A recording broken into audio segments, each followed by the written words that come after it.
आज सकाळी सकाळी मस्त मॅगीचा नाश्ता केला म्हणजे यिप्पी. आणि मग जेवण करून निघालो आम्ही गॅरेजमध्ये. ती चेंज करायला गेली माझी मैत्रीण. मी वाट बघत बसले आता काय करावं म्हणून.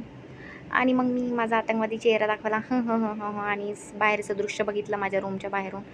का सुहाना मोसम दिसत आहेत फिल्टरमुळे, पण तसं काही नाही आहे. मस्त भरूनच चाललो आहे आमची जिरवायला स्वतःचीच. आणि हे आम्ही जिथं राहतो तिथलं मी लॉक लावला. अरे लॉक लावते का नाही, सोडून दिला. मग आम्ही निघालो दोघीजणी आतंकवादी बनून. डिंग डिंग डिंग डिंग डिंग डिंग डिंग डिंग डिंग डिंग डिंग डिंग डिंग डिंग डिंग. फायनली पोहोचलो खाली पहिल्या मजल्यावरून. खूप थकलो. मग गेट खोलला. ते माझी गाडी ही शेणाच्या जवळच ठेवलेली. अरे हे कोण थांबली, ही माझी चाबी.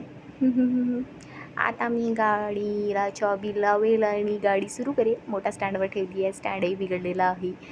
अशा हालतमध्ये मी सेल्फ सुरू नसल्याने गाडीची किक मारत होती.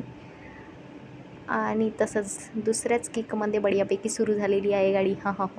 आता मी गाडीला काढेल 2 हातांनी स्टँडवरून आणि हे चाललो आम्ही गाडी.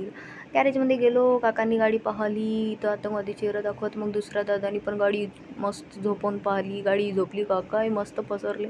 दादा बघतोय खाली काय झालं आहे, वेल्डिंग करावं लागेल म्हणाले स्टँडला. तितक्याच ऑफिसचे सर दिसले, हे त्यांच्याशी बोललो, बतलावलो. अरे ही बसली ॲटोमध्ये सावलीची छाया घेत. मग आम्ही दोघेही बसलो थोडा वेळ ॲटोमध्ये. मग ॲटोवाला आला, आम्हाला हाकललं. आम्ही वाट बघत बसलो. तोपर्यंत बाहेरचं दृश्य बघितलं. काय ही ऊन, आतंकवादी बनून सोडलं. मग दुसऱ्या दुकानात गेलो, हॉर्न वाजवायला. तिथे छोट्याशा मुलांनी काहीतरी बल्ब लावून आपली कारागिरी करून हॉर्न बदलवायचा प्रयत्न केला, पण ते काही झालं नाही. मग या घुंगटमध्ये आकाश ऑटो इलेक्ट्रिकलचं प्रमोशन करत आम्ही आतमध्ये घुसलो. त्यांनी आमची पूर्ण काडी नंगी केली आणि मग 1 तास वेळ लागेल म्हणून आम्ही निघालो आमच्या रूमवर पायी.